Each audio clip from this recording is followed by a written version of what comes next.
جنات اگر کسی لڑکی سے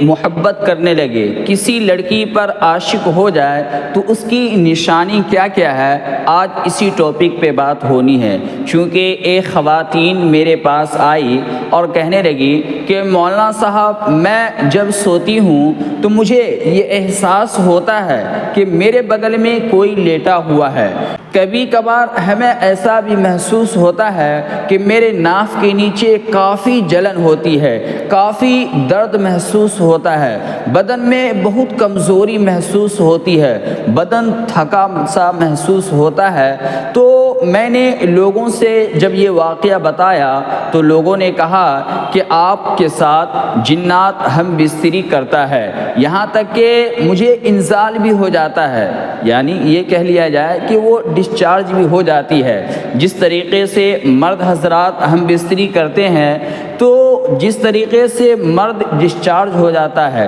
اسی طریقے سے وہ لڑکی بھی ڈسچارج ہو جاتی ہے، اسے انزال ہو جاتا ہے۔ تو یہ کس حد تک ٹھیک ہے، آپ ہمیں اس کی وضاحت فرمائیے۔ تو میں نے کہا جہاں تک یہ بات آتی ہے جنات کسی لڑکی سے محبت کر سکتا ہے تو جی ہاں یہ بالکل کر سکتا ہے، لیکن اس میں گھبرانے کی کوئی بات نہیں ہے، ڈرنے کی تو بالکل بھی بات نہیں ہے۔ یہ سمجھ لیجئے جس طریقے سے اللہ نے انسان کو پیدا کیا ٹھیک اسی طریقے سے جنات کو بھی پیدا کیا، دونوں کی رہنے کی جگہ الگ الگ ہے۔ دیکھ لیں آج جس طریقے سے انسانوں میں کوئی نیک ہوتا ہے، کوئی پرہیزگار ہوتا ہے، کوئی گنہگار ہوتا ہے، کوئی شیطان ہوتا ہے، ٹھیک اسی طریقے سے جنات میں بھی کوئی مسلمان ہوتا ہے، ایمان والا ہوتا ہے، اسی طریقے سے جنات میں بھی غیر مسلم ہوتے ہیں، شیطان قسم کے انسان ہوتے ہیں۔ تو وہ انسان کو پریشان کرتے ہیں، اس میں گھبرانے کی کوئی بات نہیں ہے، ڈرنے کی بالکل بھی ضرورت نہیں ہے۔ دیکھیں کہ آج جتنی بھی پریشانیاں ہو رہی ہے تو اس کا مطلب یہ نہیں ہوتا کہ ہر ایک انسان کے ساتھ ایسا ہی معاملہ ہوتا ہو، ہر ایک لڑکی کے ساتھ، ہر ایک خواتین کے ساتھ یہی معاملہ ہوتا ہو کہ جنات اس سے ہم بستری کرتا ہے، اس سے محبت کرتا ہے، اس پر عاشق ہے، نہیں، بلکہ یہ یوں سمجھ لیجئے اس کا ریشو 100 میں سے 1% ہے،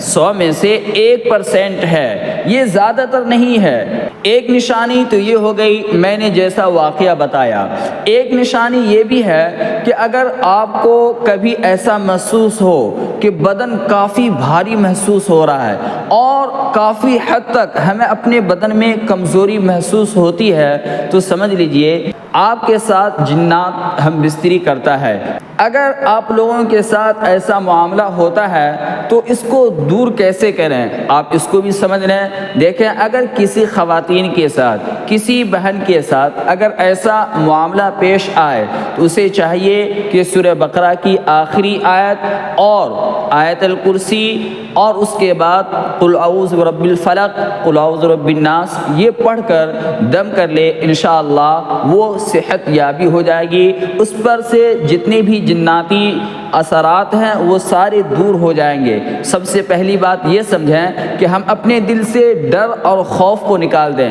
چونکہ حدیث پاک میں ہے کہ اگر کسی کو تسلی دینا ہو تو اسے اچھا ہی تسلی دیا کریں، اسے ڈرایا نہ کیا کریں۔ آج ہم چلے جائیں تعویذ گنڈوں والوں کے پاس، ہم لوگوں کو اتنا ڈرا دیتے ہیں، اتنا ڈرا دیتے ہیں کہ جہاں ایک بیماری تھی 100 بیماریاں اوپر ہو جاتی ہے۔ تو میں بارہا کہتا ہوں کہ ڈر اور خوف کو نکال دینا ہے، ڈرنے کی تو ضرورت ہی نہیں ہے۔ اور کبھی ایسا محسوس ہو کہ آپ کے بغل میں لیٹا ہوا ہے تو زور زور سے، زیادہ زور سے نہیں بلکہ ہلکی آواز سے اللہ اکبر اللہ اکبر اللہ اکبر کہتے رہا کریں، انشاءاللہ آپ کا ڈر دور ہو جائے گا اور جو آپ کے شک تھے، جو شبہات تھے، انشاءاللہ وہ بھی دور ہو جائیں گے اور سارے بلیات سے آپ محفوظ رہ جائیں گے، بشرطے کہ یقین ہونا چاہیے۔ آپ اپنے اندر یہ یقین رکھیں کہ مجھے اللہ تعالیٰ ضرور شفا یاب فرمائیں گے، تو ڈرنے اور